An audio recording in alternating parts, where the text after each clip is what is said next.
the United States is becoming more polarized than ever before. But that's a bit deceptive because it makes it seem like everybody's disagreeing with everybody more than they ever have before. But I think in some ways, in a scary way, the United States is becoming more similar than ever before. And that it's not there's like this whole scatter point of everybody fighting with everybody. It's that people are withdrawing into these two very homogenous sides.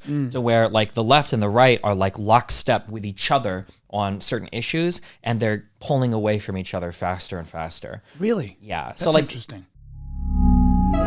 What do you worry about in the Democratic? You've been a supporter of Democrats and been very active in getting the vote out, right? Mm-hmm. Would you say you're Democrat heavy, Republican light? Are you? What do you worry about within your own party? I am not Republican. I am all in on the Democrat. I'm 0% Republican. I 0%. think the Republicans are insane. I wish there was a strong conservative movement in the United States for like reasonable people. But oh my God, the Republicans are unhinged. Yeah. I actually agree with Pelosi when she said we need like a strong Republican Party because there are radical aspects of the Democratic Party, although at least legislatively they're very much in the minority, right? Like your Justice Dems, your AOCs, like these people don't have like significant political power within the party yet. And they tend to be kept at kind of like the fringes or like in schools or something, I guess. But legislatively on the Republican side, man, those guys are off the chain. Well, they're. It does seem like you've got 30% of the population that will vote for Trump no matter what. And I've never been a proponent or a fan of that guy. Mm-hmm. I don't think he's interested in America. I think he's interested in Trump. He's a fucking Trumpist. Yeah. And this is a guy who has, I think, a condition called narcissism. That's a condition. Yeah. I mean, that's a mental illness. And I'm not kidding. I mean, I really feel that way. Personality disorder, NPD, narcissistic personality disorder. It's actually incredible. And I've met some people like that. Uh-huh. And it took me a while to realize they're beyond, I mean, everything. It's never their fault, and it's always someone else's fault. So, but, you know, he's funny, charismatic. He is. Came along at a time when people just, you know, were done with the whole thing and wanted to throw the whole chessboard in the air, right? But there's this trajectory that I think politics takes sometimes where there's this concept called populism, where you get these political leaders that are like, I'm about the people. Am I allowed to swear here? Yeah. Okay, yeah. Institutions, corporations, these other politicians. I'm going to be your like leading saving grace, basically. I'm going to lead you through the darkness, you know, into the heavens. And the trajectory is always the same.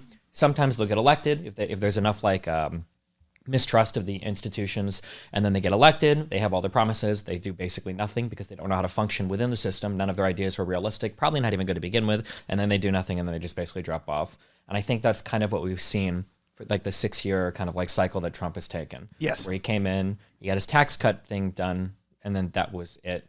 Nothing legislatively, nothing really accomplished, kind of embarrassing in a lot of different ways. And now they just lost their 2022 midterms, which honestly, as a Democrat, we were all kind of expecting to get crushed. Yeah. I'm still not entirely sure how. Well, do you think it was, it seems like the Republicans that were in favor or at least were election deniers and things like that did not fare well. Americans don't like that. I got very nervous at that. I was just like, I knew Roe v. Wade was going to bite him in the ass. Mm-hmm. I knew that was an overreach because that had been set as precedence, and that's a religious, emotional, ideological. I've always said there's two things. It's gun control for Democrats and it's Roe v. Wade for Republicans. If both those sides could just drop that shit, they would gain so many more. Yeah, because like Democrats, dude, Beto O'Rourke, I'm gonna take your AR-15s. Like, what are you doing, dude? You're in Texas. You're in Texas. Right? Yeah, and Republicans are like, fuck abortion. We're gonna. It's like, damn, okay, I guess if you really want to lose, like, yeah. But everybody has like their pet issues that they can't let go of, and it fucks them so hard. Yeah, that's kind of how I feel politically homeless, and that's a reason. You know, I want to talk to you about gun control because I remember, you know, what we tend to do is this. We'll do this. People go on one side, it's abortion. So even in incest and rape, huh? Is that how you want to do that? So if an 11-year-old gets pregnant by her own father, this shit happens. I know it's rare. I know it's the minority of the cases, but you're going to make that child have the baby, are you? Really? And is she supposed to breastfeed that child before or after Girl Scouts? What the fuck are you talking about? But then we have the other boogeyman, which is you want puberty blockers for children before they have a chance to decide what their gender is, and this gender madness is. So I find myself on both sides of that, violently opposed to both of these extreme. Maybe they're straw man arguments. Maybe they're boogeyman arguments. I don't know. So a lot of them are boogeyman arguments, but here it took me a long time to figure out why are boogeyman arguments so popular. And I think the reason why they get popular is because, let's say, so somebody creates some crazy article about how their 4-year-old child is trans, okay? Blows up on Twitter. The reason why these become so popular isn't because there's this epidemic of 4-year-old trans children. Right. Because a lot of people on the left will jump up to defend it, even if it's not true.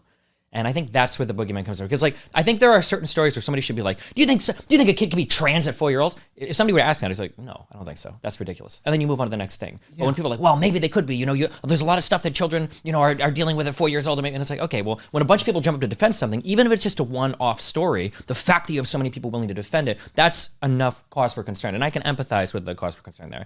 Now, there are other stories that are just total bullshit. I'm sure you followed the kitty litter saga for the, I think that originated on Rogan, where he said he thought a friend told him that they put a kitty litter in a classroom. Oh, yeah. And this has reverberated throughout every corner of the United States, and it's just completely not true. Yeah. You mentioned those echo chambers. It's something I've been harping on a lot.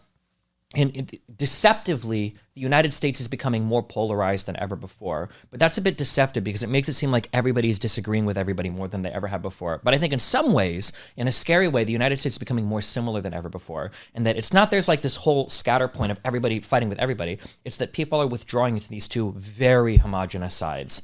To where like the left and the right are like lockstep with each other on certain issues, and they're pulling away from each other faster and faster. Really? Yeah. That's interesting. Yeah, I think that, like, I want there to be people that are fighting for 12-year-olds to be on puberty blockers. I think that's fine. You should push as far left as you can. But there needs to be somebody reasonable on the other end, saying like, well, maybe until the person's 18, they don't really know, And then ideally, when you have these two people arguing, this is my very market of ideas bullshit that hopefully works. But ideally with two people fighting, hopefully somehow we come to some kind of like reasonable conclusion. And it might not be in the middle. It might be more on the left. It might be more on the right. But just having the discussion, I think, that's part of good. The grand experiment. Yeah. That is what the United States is founded on. The idea that you have ideas that battle it out and the best idea wins, right? And sometimes that you with this funny expression, idea sex, the two ideas get together and a new idea is born, right?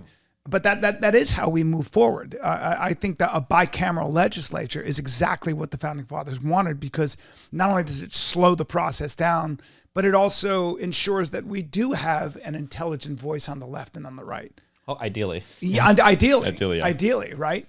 But that is kind of what our strength is. And what I also worry about maybe is, there are people that seem to think, well, all the institutions are broken, and then other people like me are like, whoa, don't fuck with you start talking about how the elections are tainted and the FBI is completely corrupt. Guys, take it easy here. These institutions are very important for a functioning democracy, or a republic, I should say, right? So do you think that there are institutions that are broken, or how do you guard against that?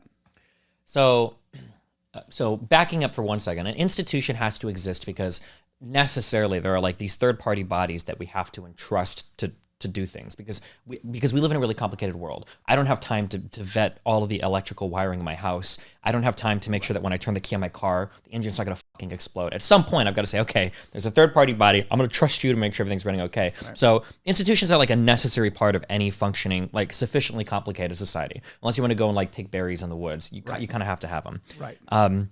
In terms of are there any institutions that are broken? I don't think there's any institutions that are completely broken. I think if it was, I don't think the country would have lasted this long. I mean, no institution is beyond reproach. Like, I think it's good to be critical of, like, there are interesting conversations to be had about like mail-in voting stuff. There's good conversations to be had about like the machines we use and the process and everything.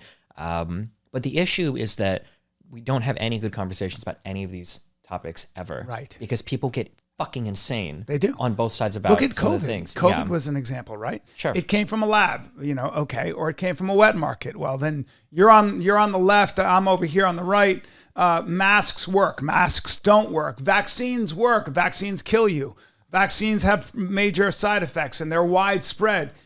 There's this unexplained 10% mortality, sudden mortality.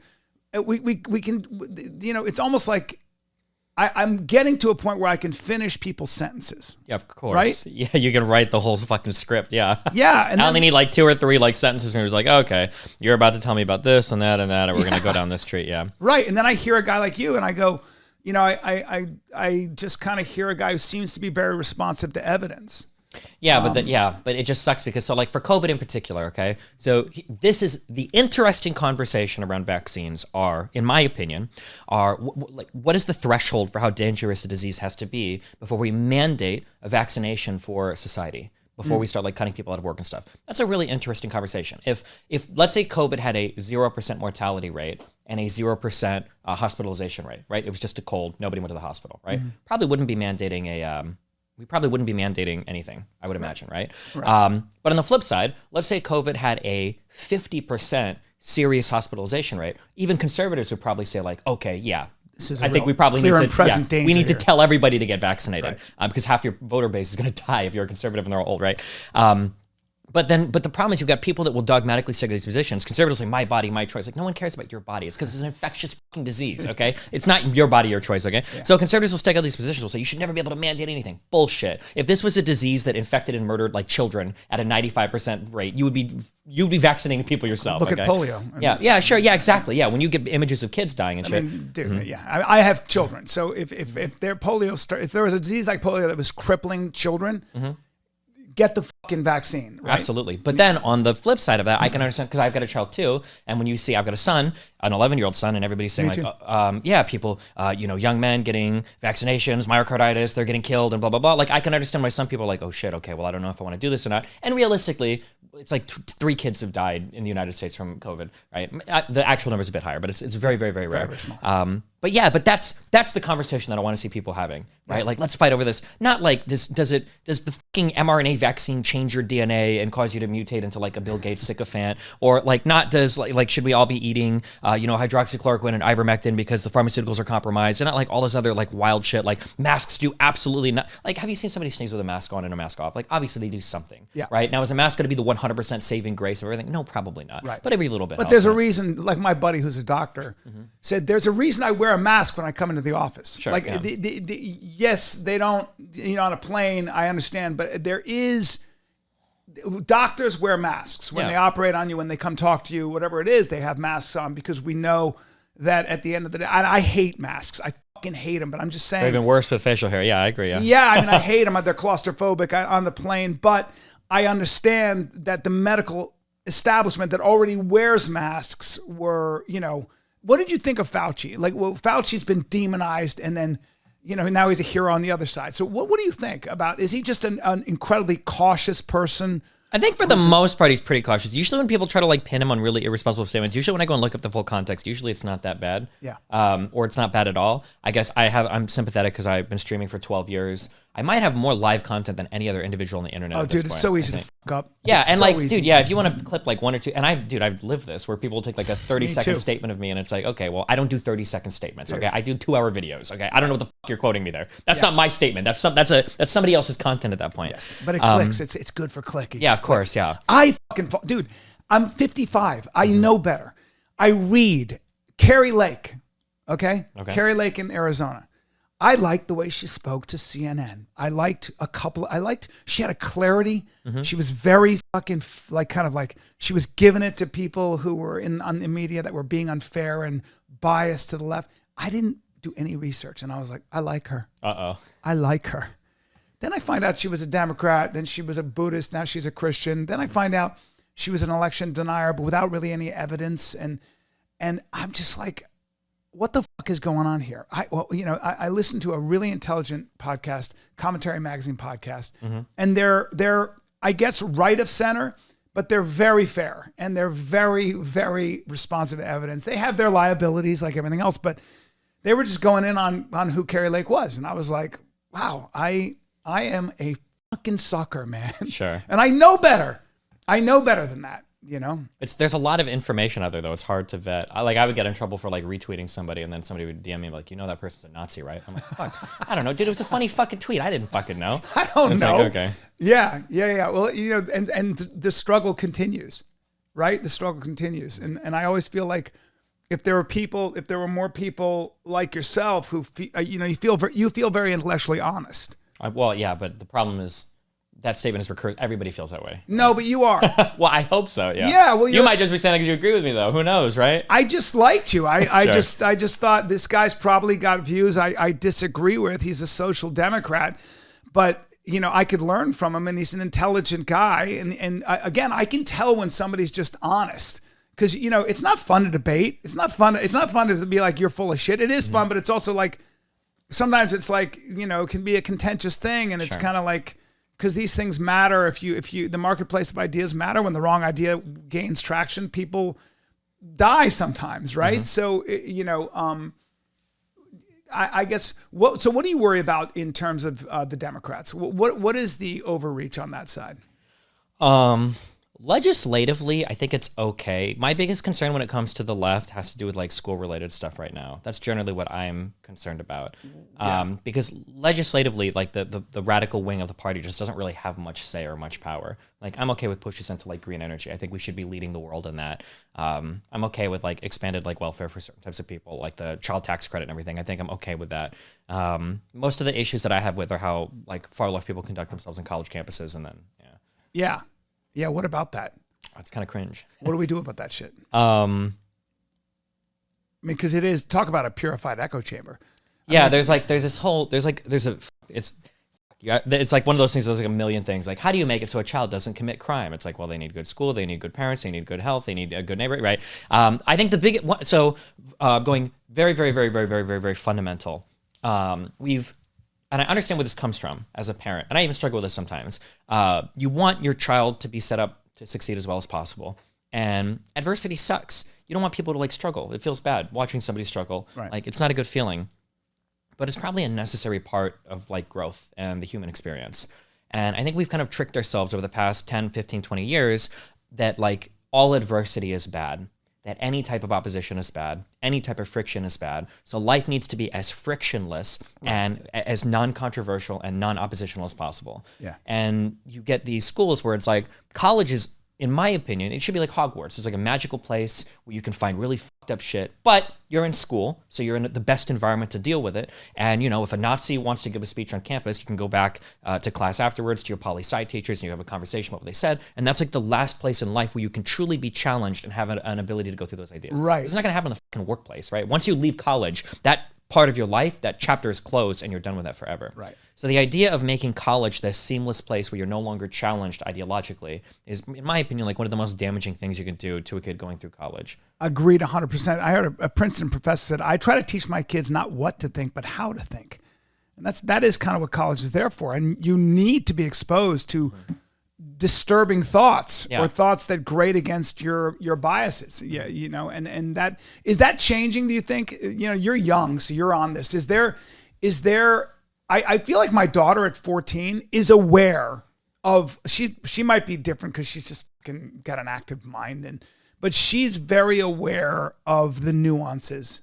I'm always rather shamed at how I box her in as this black or white child, but she's just like, hey, dude, I know about like, I'm not saying 10-year-olds should get surgery. She hits me with stuff like that. She comes back at me with this stuff.